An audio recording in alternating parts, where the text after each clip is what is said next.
Olá a todos, espero que todos estejam bem. Obrigada por estarem aqui hoje conosco. Meu nome é Thais Italiani, sou gerente de inteligência de mercado da Redpoint e sou anfitriã neste webinar. Em nome de toda a equipe Redpoint, gostaria de dar as boas-vindas aos participantes dessa edição. No evento de hoje, nosso objetivo é compartilhar com vocês as principais descobertas do nosso white paper que aborda commodities em tempo de El Niño. Uma equipe de especialistas em inteligência de mercado e gestão de risco se juntará a nós para compartilhar as estratégias e recomendações nesse contexto. Iremos abordar os mercados de soja, milho, trigo, açúcar e café. Como uma empresa de gerenciamento de risco, nosso objetivo é ajudar nossos clientes a transformar riscos em oportunidades, antecipando e respondendo estrategicamente aos movimentos do mercado. Antes de começarmos, eu gostaria de informar aos espectadores que nós temos um recurso de bate-papo disponível aqui na ferramenta. Qualquer dúvida, clique em chat no canto direito do painel de controle e nossos especialistas terão o prazer de esclarecer qualquer dúvida durante as apresentações. Além disso, eu peço a gentileza de que compartilhem sua opinião sobre o evento, escaneando o QR Code que está na tela, e todos respondendo à pesquisa receberão o nosso white paper e a gravação deste evento. Sua opinião é muito importante para nós. Neste webinar, nosso objetivo é explorar os principais impactos causados pelo El Niño sobre as commodities agrícolas. No white paper, você receberá todas as informações técnicas que explicam esse padrão climático e aqui discutiremos os impactos sobre o mercado de soja, milho, trigo, açúcar e café. Começando com grãos e oleaginosos, gostaria de chamar Pedro, nosso analista, Pedro Schick, para falar sobre o impacto climático nos mercados de soja e milho, com foco nos fundamentos. Pedro, seja bem-vindo. Muito obrigado, Thaís, muito obrigado a toda a audiência. Bom, pessoal, então quando a gente vem aí de vários anos seguidos de laninha, o mercado, né, a gente falou bastante disso, inclusive aqui em webinários, nos relatórios que a gente escreve.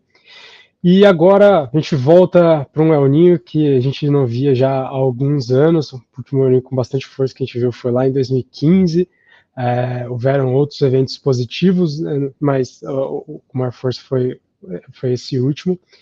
E para a gente falar um pouquinho de soja e milho, a gente sabe que são culturas grandes que tomam bastante área, espalhadas pelo mundo. Então, os efeitos são variados, são diversos, são diferentes em cada região que a gente comenta. Falar, então, pegar as três regiões específicas, Estados Unidos, Brasil e Argentina, então, América do Norte, América do Sul, e em algumas janelas também. Então, para os Estados Unidos, a janela mais relevante para a soja e milho é o verão americano, então seria esse momento aí do meio do ano, a partir de maio até agosto. E para a América do Sul, a gente tem duas janelas interessantes de serem faladas, que seria a janela do nosso outono e inverno, então entre março até agosto aqui também, que é quando a gente tem o milho de inverno no Brasil se desenvolvendo, e depois a nossa primavera-verão, que seria já a partir de setembro até fevereiro, que é o momento em que a gente tem as culturas se desenvolvendo, tanto as culturas de verão se desenvolvendo, tanto na Argentina quanto no Brasil, e principalmente falando de soja. Então, começando pelos Estados Unidos, em geral, os efeitos do El Niño nos Estados Unidos eles são mais fortes durante o inverno deles, então seria o final do ano. Isso se deve à posição das correntes sobre o país e uma série de aspectos, mas o que acontece é que durante o verão, apesar desses efeitos serem mais brandos, eles ainda existem. E o que a gente viu em anos anteriores em que o efeito, em que o El Niño esteve ativo, foram temperaturas um pouco mais baixas que o normal para a maior parte do meio oeste americano, principalmente a parte mais a oeste do cinturão do milho, e algumas porções secas, principalmente na região mais a leste do cinturão do milho. Então, seriam ali as regiões de Illinois, Ohio e Indiana. Por essa razão, em geral, os efeitos do El Niño para a soja e milho americano, que estariam se desenvolvendo nessa primavera e verão, são, no geral, um pouco mais brandos, são efeitos pequenos, não são muito sentidos, mas relativamente positivos para a maior parte dos estados americanos, exceto principalmente Ohio e Indiana, mais a leste do cinturão do milho, que enfrentam um pouco de seca, tá certo? Então, essa seria mais ou menos a perspectiva para o mercado americano. A nível nacional, nos últimos anos de El Niño, não se sentiu uma grande diferença na produtividade americana, e o milho se mostrou um pouco mais sensível do que a soja em anos em que o El Niño esteve ativo. Então, a produtividade do milho, de novo, principalmente nesses dois estados, sentiu um pouco mais, em termos negativos, a presença do El Niño. De forma geral, a gente espera, os Estados Unidos espera-se uma ótima área, principalmente de milho lá. Não existiriam muitas preocupações relativas ao El Niño para eles lá, principalmente dado que para a maior parte dos estados foi um efeito, embora pequeno, positivo, mas esse efeito é negativo localizado. Quando a gente migra para a América do Sul, a gente tem, então, primeiro, na janela de inverno, que é o que está mais próximo aqui da gente, né? A gente já tem milho de inverno se desenvolvendo aqui. O que se espera para o El Niño esse ano é que ele passe a ficar ativo a partir de junho. Então, a gente está passando por um aquecimento da região que mede o El Niño nesse momento, um aquecimento até que relativamente rápido, e migrando para condições de laninha para El Niño.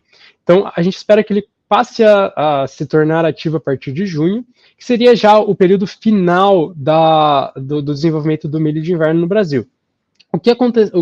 Como que o El Niño afeta o Brasil? Principalmente temperaturas acima do normal, tanto na janela do nosso inverno aqui, quanto na janela do verão, e uma correlação menor com a precipitação, certo? Isso significa que, principalmente para o milho, e uma correlação menor com a precipitação, principalmente no centro-oeste, tá certo? Ele tem uma correlação um pouco maior com precipitação no sul do país, então ali sul, São Paulo, Paraná, ali para baixo. Então, o que acontece é que esse calor todo, principalmente no centro-oeste, no Matopiba, em anos ele eleva o nível de evapotranspiração das safras, e em anos em que chove bem, o que não é necessariamente correlacionado com o El Niño, a gente tem uma diminuição desse efeito. Mas em anos em que não chove, o estresse hídrico, o efeito do estresse hídrico sobre a produtividade é aumentado porque a temperatura está alta, certo? Então, ele tem um efeito relativamente negativo para os estados do centro-oeste Matopiba, no caso do milho de inverno, e também da soja, e mais positivo para o sul. Na janela do verão, de novo, continua trazendo bastante calor para a maior parte do Brasil, um pouco de frio, temperaturas abaixo do normal para a Argentina, e continua com essa região um pouco de maior umidade, principalmente no sul do Brasil e na região agrícola da Argentina. Então, existe uma divisão bem clara entre o centro-norte do Brasil, o sul do Brasil e a Argentina, em que o El Niño tem um efeito um pouco mais positivo para esse segundo grupo, mais ao sul, e neutro negativo para esse grupo mais ao norte, de novo, por conta da menor correlação com precipitação e mais uma alta correlação com temperaturas altas. Então, esse seria o cenário geral para soja e milho. São, de novo, regiões muito grandes, diversas, mas que tem tudo para a gente ver bastante volatilidade derivada desse evento esse ano. E aí agora eu vou chamar de novo a Thaís para dar seguimento aí no evento. Mais uma vez, muito obrigado à audiência, muito obrigado pelo convite por estar aqui hoje também. Obrigada, Pedro. Muito esclarecedor. Agora vamos ver como que o gerenciamento de risco pode ser aplicado nesse contexto. Para falar sobre isso, gostaria de convidar nosso especialista em gerenciamento de risco para grãos e oleaginosos. Obrigado, Thaís. Meu nome é Marcelo, sou responsável pela parte de gestão de riscos da Mesa de Grãos, Brasil. E acho que o legal aqui é pegar um pouco do contexto, né, que foi passado sobre um pouco das observações que foram feitas já historicamente sobre os efeitos do El Niño, né? E aí, falando um pouco sobre o Brasil e a América do Sul, a gente gosta sempre de se posicionar de uma forma mais lúcida, no sentido de que é importante a gente conhecer a realidade de cada player, né, de cada cliente. Então, antes de fazer qualquer recomendação de hedge ou de estratégia, é muito importante que a gente conheça o fluxo de cada cliente, né, conheça a estratégia para que a gente consiga, de uma forma ativa, contribuir para essa estratégia de comercialização, né? Mas, via de regra, o que a gente gosta de deixar como uma mensagem, né, para não ficar apostando em clima, né, nem ficar apostando incertezas, né, como a gente chama, né? Por mais que a gente tente medir o que pode acontecer em relação ao El Niño, né? O clima ele é uma incerteza, né? Ele não é um risco, não é algo que a gente consiga medir, né? Então, ficar apostando em clima para tomar uma decisão de comercialização, ele vai um pouco contra o que a gente chama de uma política responsável de gestão de risco, né? Então, o ideal é que a gente tenha sempre um acompanhamento e uma gestão de risco consciente, seguindo uma estratégia pré-definida e margens, né, e objetivos, né, pré-acordados. Dessa forma, eu finalizo aqui a minha participação. Queria agradecer a Thaís, ao pessoal do Market Intelligence, e de volta para você, Thaís. Muito obrigada. Passando para o trigo, gostaria de chamar nosso analista Aleph Dias. Bem-vindo, Aleph. Por favor, compartilhe conosco os possíveis impactos do El Niño no mercado de trigo. O que podemos esperar? Oi, Thaís. Olá a todos que estão participando aqui de mais um webinar com a gente aqui na Redpoint. Então, para o trigo, mais ou menos parecido com soja e milho na questão dessa diversidade de geografias que produzem, que também tem exportadores relevantes da commodity no cenário global. E para o trigo é um pouco diferente, porque a gente tem, principalmente no hemisfério norte, vamos dizer assim, a separação entre dois tipos de safra de inverno e a safra de primavera, nos principais produtores e exportadores. E como o Pedro comentou, a tendência é que as condições de El Niño comecem ali em torno de junho ou julho. A gente está num período de transição das condições de laninha para neutras, e depois, a partir do segundo semestre, a gente vai ter as condições de El Niño. Então, falando da safra atual, agora 23, 24, o principal impacto no hemisfério norte vai ser para essas safras de primavera, porque as safras de trigo de inverno já estão se desenvolvendo. Então, a colheita vai começar daqui a um mês e meio, ali para junho e julho. Então, essas culturas já não tendem a ser tão impactadas pelo El Niño. Então, quando a gente olha para o trigo, no hemisfério norte, a gente tem que olhar para os países que têm o trigo de primavera, e um dos principais produtores, né, nesse mercado, que tem uma produção relevante de trigo de primavera, é a Rússia, e é a principal exportadora também global de trigo, e ela tem em torno ali de 25% a 30% da sua produção de trigo de primavera, que é colhido ali em torno de setembro, outubro. Então já vai ter um impacto relevante das condições de El Niño na produção de trigo, e normalmente o impacto para a Rússia tende a ser negativo, porque eles tendem a ter, em anos de El Niño, temperaturas mais geladas e menos precipitação também, então menos chuvas, o que tende a impactar negativamente a produção do trigo na Rússia. Porém, a gente tem que levar em consideração ali no cenário russo que eles já vêm de uma safra geral, contando trigo de inverno e primavera, muito positivas. Então, ali eles vão ter um bom estoque para exportar, mas a gente tem que ficar atento a esse impacto na safra de primavera. Outro produtor também relevante, e daí é onde também a safra de primavera é muito mais relevante no contexto nacional, é o Canadá.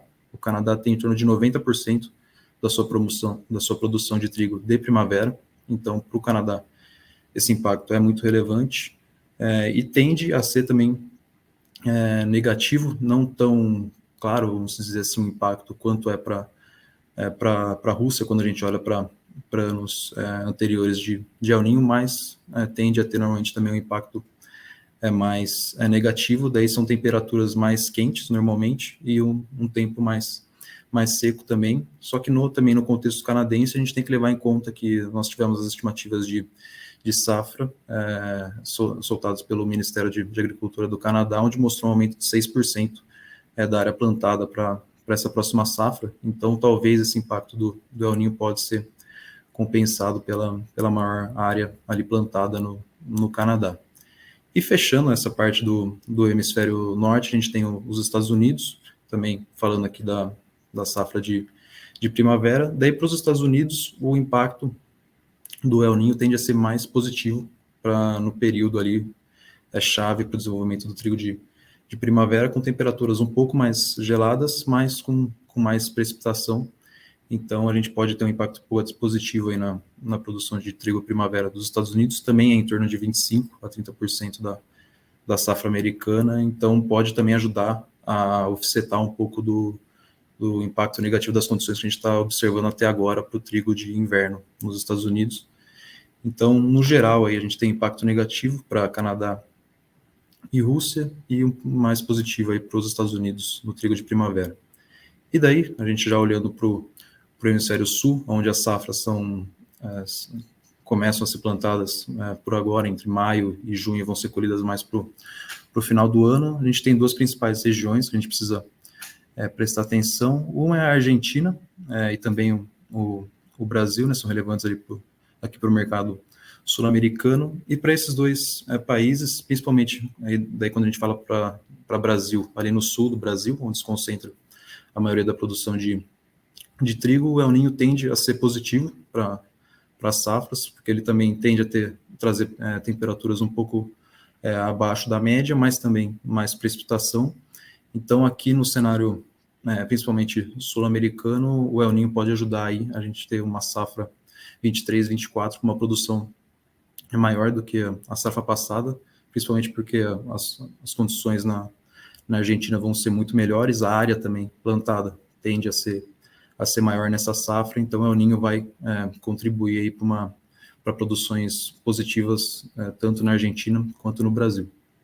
E daí também um outro país muito relevante que a gente precisa também prestar atenção, e ao meu ver é onde a gente vai ter o principal impacto do El Niño no mercado global, é na Austrália, porque o El Niño ele tende a ser negativo para a produção de trigo no país, tende a trazer também temperaturas acima da média e menos precipitação, e a gente já tem algumas estimativas, até do próprio Ministério de Agricultura da Austrália, trazendo um possível impacto de uma redução de 50% na safra australiana. A gente tem que lembrar que eles vêm de uma safra 22-23 de recorde, de 39 milhões de toneladas, e as expectativas ali já se fala ali num worst case scenario, de uma safra de 20 milhões de toneladas. Então, no pior cenário, eles podem ter uma produção cortada pela metade, e o que pode ter impactos muito relevantes aí para o comércio global, principalmente ali na Ásia e também principalmente na China, que é o principal importador deles, o que pode também trazer um pouco de demanda aí tanto para a Argentina quanto Brasil, que tem também uma exportação ali para essas regiões. Então, num resumo, esses são os principais impactos para o trigo do El Niño. Então, eu devolvo aí para a Thaís para a gente dar sequência no evento. Ótimo, Aleph. Obrigada por suas percepções. Do ponto de vista do gerenciamento de risco, eu gostaria de chamar nosso especialista para complementar essa discussão. Bom, obrigado, Thaís, pela oportunidade, e obrigado a todos que estão nos acompanhando aqui. Bom, como discutido anteriormente, o El Niño é um fenômeno climático natural que pode ter impactos significativos nos padrões climáticos globais, incluindo secas, inundações, furacões. Esses eventos podem causar danos graves à infraestrutura, produção e colheita, resultando em perdas financeiras significativas para indivíduos e empresas. A gestão de riscos, nesse contexto, é crucial, pois ajuda a preparar e a mitigar os potenciais impactos desses eventos. Ao identificar e avaliar os riscos associados ao El Niño, é possível implementar estratégias para reduzir a exposição a perdas financeiras. Assim, qualquer empresa que tem exposição a commodities agrícolas pode utilizar contratos derivativos para se proteger contra a volatilidade de preços causadas por eventos relacionados ao clima e garantir uma sustentabilidade de longo prazo. Entre os principais instrumentos estão opções e estratégias como put spreads, call spreads, que são alguns dos principais instrumentos usados para garantir cobertura e proteção contra as flutuações de preço. Além disso, existem algumas estruturas disponíveis que oferecem proteção que variam de 10% a 20% sobre o custo ou sobre o preço hedgeado. E quais são os benefícios de fazer o hedge com a Hedgepoint? Na Hedgepoint, a gente oferece uma abordagem abrangente de análise de mercado, fornecendo atualizações em tempo real sobre as últimas tendências por meio de nossa equipe global de especialistas. Verificamos constantemente, né, as atualizações e realizamos análises rigorosas para garantir que você tenha todas as informações necessárias para uma tomada de decisão consciente. Além da nossa análise de mercado, a gente oferece 3 benefícios principais, né, que eu considero chave para os nossos clientes. Primeiro, nós somos market makers, somos formadores de preço de mercado para a maioria das opções, garantindo que você sempre tenha acesso à liquidez ao executar negociações. Segundo, nós operamos OTC, que permite que você modifique o tamanho do contrato, né, e também a data de vencimento, fazendo de uma forma que seja personalizado para entender a sua real necessidade. E, finalmente, nossa plataforma online permite que você construa a sua própria estratégia, combinando diferentes recursos no mercado OTC, permitindo negociações personalizadas que correspondem também à sua exposição específica, à exposição do seu negócio. Então, se você está buscando se proteger contra a oscilação de preço de grãos, de açúcar ou de café, a nossa abordagem de gestão de risco oferece flexibilidade e o suporte que você precisa para navegar nesse mercado com total confiança. Com isso, devolvo a palavra para você, Thaís. Muito obrigado. É ótimo ver como as ferramentas financeiras podem apoiar produtores e consumidores em um contexto de incertezas, especialmente neste ano de El Niño. Agora vamos às commodities softs. Gostaria de apresentar Natália Gandolf, nossa especialista no mercado de café. Natália, seja bem-vinda. Obrigada, Thaís. Olá a todos. Obrigada por todos que estão participando aqui com a gente hoje. Para falar de café, primeiro a gente vai olhar para o Brasil, e a gente vai olhar o Brasil em 2 períodos. Primeiro, a safra 23-24, que é que está sendo colhida agora, e a gente também vai olhar para a safra 24-25.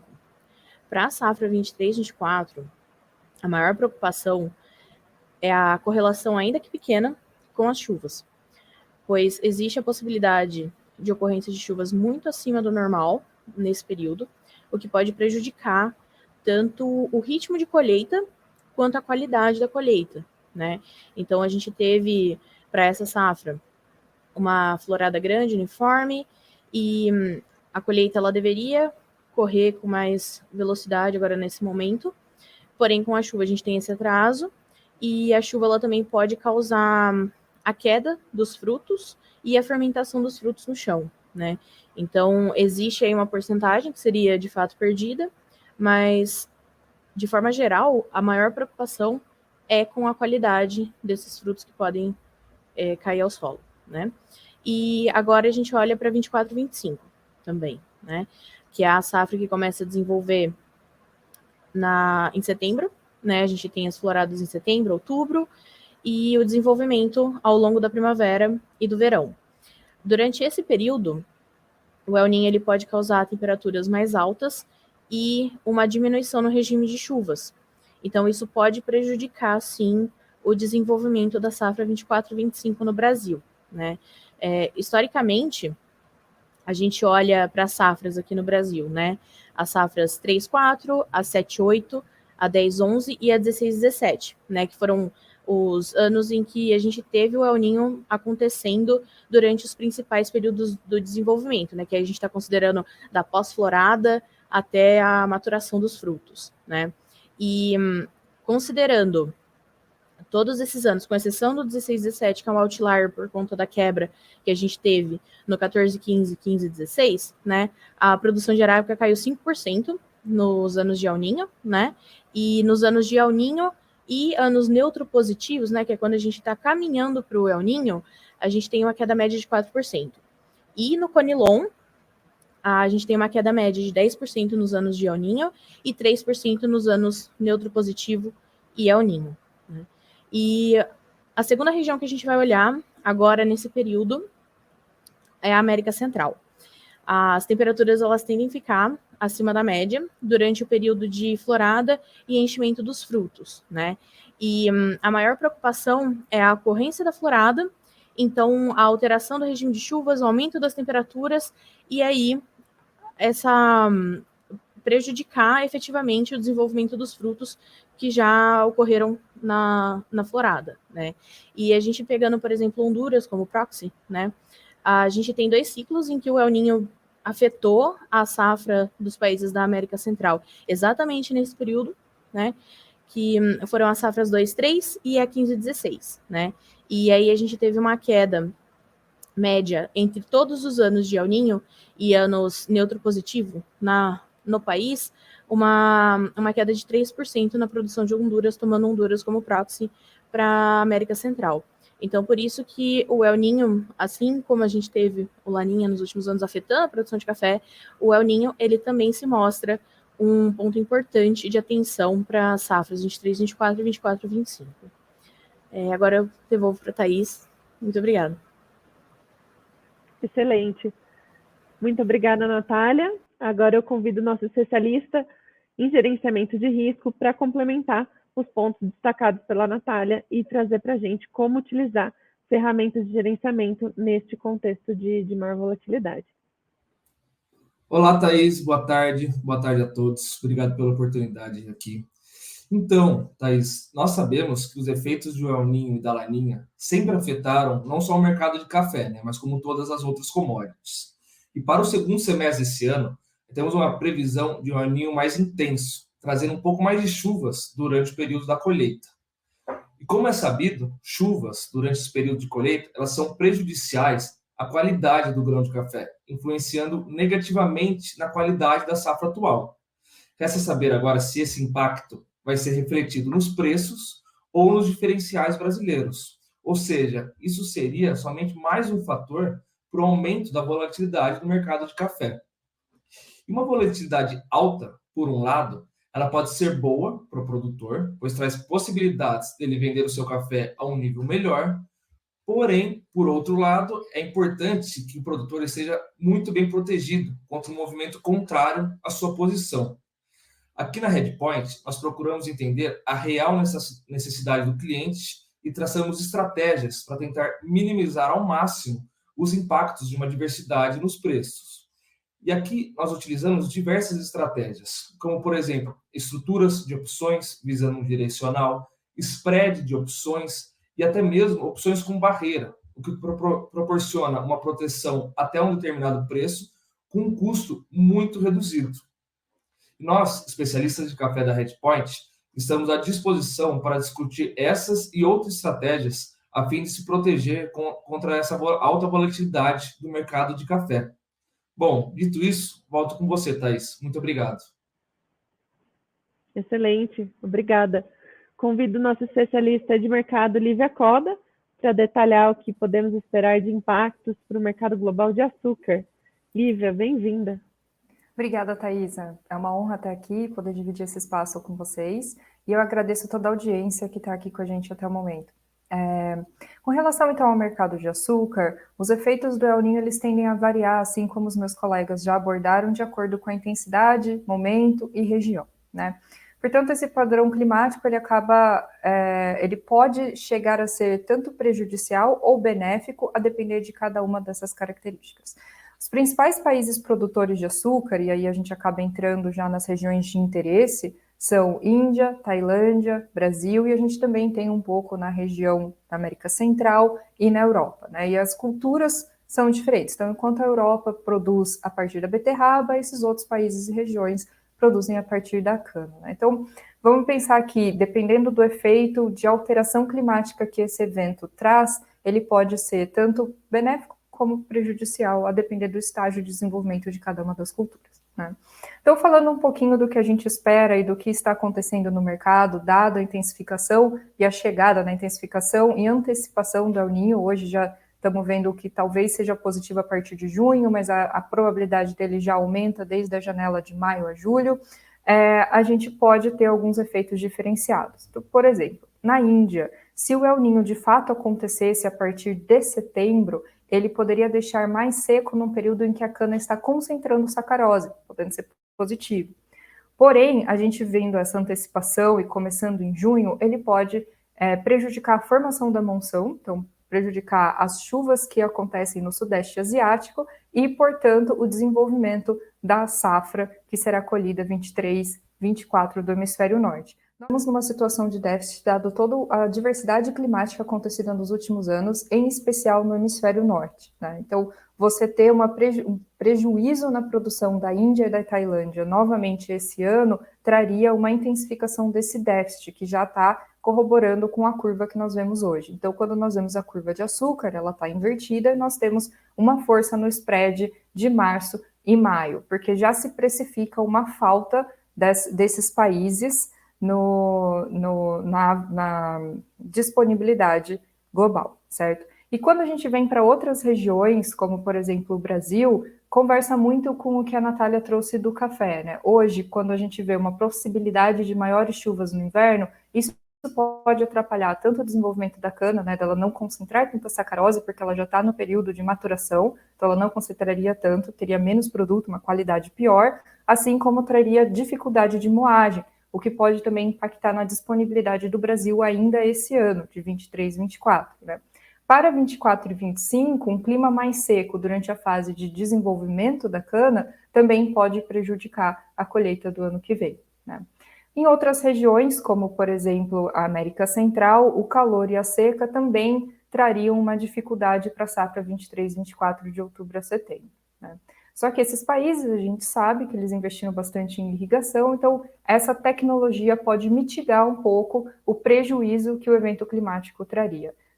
E, bom, com isso eu concluo a ideia de o que está por trás, né, dos eventos climáticos e quais são os possíveis efeitos, e a gente nos leva a refletir o que a gente precisa fazer para antecipar, monitorar, né, antecipar os movimentos de mercado e o quanto que a gente pode trazer de ganho com um gerenciamento de risco adequado para esses eventos climáticos, né, esses efeitos em disponibilidade não afetarem o nosso negócio. Então, eu devolvo a Thaís, que vai dar continuidade no evento. Obrigada, Lívia. Obrigada pelos seus pontos. Como você comentou, vamos ver agora como se conecta o gerenciamento de risco nesse contexto e chamo com vocês nosso especialista. Por favor, seja bem-vindo. Olá, muito obrigado, Thaís. É um prazer estar aqui participando e contribuindo com o conhecimento da audiência para a gestão de riscos. Meu nome é Murilo Melo, eu sou o Head de Açúcar da Redpoint para as Américas. E continuando esse assunto tão do momento hoje, que é a questão do El Niño, e as probabilidades do El Niño que estão crescendo muito, seja um El Niño cedo, seja um El Niño tardio, e eles vão ter impactos diferentes nas safras do hemisfério norte, seja na Índia, na Tailândia, na Centro-América ou no Brasil, como o time de gestão de risco já mencionou muito bem. O El Niño ele traz grandes incertezas para o mercado de açúcar, e a probabilidade do El Niño tem crescido a cada dia.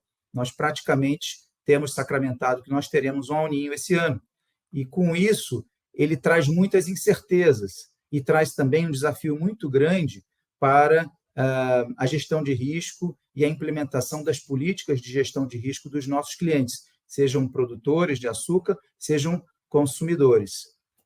A gente acredita que seja muito importante, quanto mais volatilidade você tem no mercado, quanto mais incerteza você tem no mercado, mais importante você se utilizar de instrumentos de gestão de risco flexíveis e que te permita participar, travar um preço e, ao mesmo tempo, participar e melhorar a sua política de risco conforme o mercado se movimente a seu favor, né? Nessa linha de raciocínio, a gente entende, por exemplo, que produtores é muito importante que eles travem um preço mínimo, ao mesmo tempo que permitam o seu preço médio de venda melhorar ou aumentar conforme o açúcar sobe de preço, diante de uma incerteza do El Niño. Mais importante ainda, se você estiver num país onde a produção pode ser afetada diametralmente oposto para baixo, né? No caso de um consumidor, a gente acredita que é muito importante o consumidor, uma indústria de transformação, uma FMCG company, ela está, por exemplo, travando um preço máximo de compra de açúcar, ao mesmo tempo que, caso o El Niño não aconteça, ela participa na baixa, reduzindo o seu preço de compra de açúcar. Então, nós na Redpoint, como especialistas nesse tema de de gestão de risco, de risk management de hedge, nós temos alguns produtos, nós acreditamos que acumuladores são produtos muito bons, onde você, no caso de um produtor, está definindo um preço mínimo de venda, que a gente consegue que faça um preço mínimo acima do preço do mercado hoje. Ao mesmo tempo, você participa na alta se o mercado subir, eventualmente vende um segundo volume mais alto ainda, caso esse mercado venha a subir substancialmente, né? Um outro produto que nós temos também como hedge, que nós recomendamos para produtores, esse segundo, na hipótese do mercado cair um pouco de preço, o mercado ele está hoje um pouco esticado, no curto prazo, pelo menos. Nós acreditamos que agora, com o vencimento da tela de maio, eventualmente abre-se a possibilidade de uma correção técnica do açúcar, porque ele está aí num momento com um spike muito grande, quase vertical, fazem 30, 45 dias. Na hipótese desse mercado corrigir um pouco para baixo, nós acreditamos que outros produtos podem ser muito interessantes também. Eventualmente, um produtor pode estar vendendo um swap e comprando, seja um call spread, ou seja, comprando um knockout call para ele participar na alta. E, com isso, está melhorando o seu preço médio de fixação na hipótese onde o El Niño afete a produção e os preços positivamente, né? Então, enfim, muito contente de poder contribuir aqui para avançar o nível de conhecimento de gestão de risco de açúcar para os nossos clientes, para a nossa audiência. Era isso que eu tinha para apresentar para vocês hoje, no momento. De volta com você, Thaís. Muito interessante, muito obrigada. Bom, como destacado por nossos especialistas, a previsão aponta uma probabilidade maior de um El Niño ativo em 2023, e o mercado de commodities pode sim enfrentar maior volatilidade. Algumas regiões e culturas tendem a sofrer com um clima mais seco do que o normal, ao mesmo tempo uma precipitação maior do que a necessária, enquanto outras podem se beneficiar desse cenário. No final, os preços tendem a responder o impacto na oferta e o equilíbrio com a demanda. Entender os impactos no seu mercado de interesse torna-se essencial para uma estratégia eficaz de gerenciamento de risco, e nós esperamos que o conteúdo tenha te ajudado justamente nesse contexto a saber como se preparar. Ainda nesse tema, fica aqui o convite para vocês conhecerem nossa Redpoint Academy, com cursos e especializações em hedge nos mercados de commodities agrícolas. Bom, estamos nos aproximando do final do nosso evento. Gostaria de agradecer a todos que estiveram aqui conosco, que participaram do nosso webinar, os nossos palestrantes, e convidá-los para, no futuro, entrar em contato conosco, esclarecerem suas dúvidas, será um prazer atendê-los. Além disso, não se esqueçam de responder a nossa pesquisa, escaneando o QR Code aqui na tela, compartilhar sua opinião. Na sequência, teremos a honra de compartilhar o nosso white paper completo sobre essa análise, bem como a gravação desse evento. Mais uma vez, muito obrigada pela participação e até breve.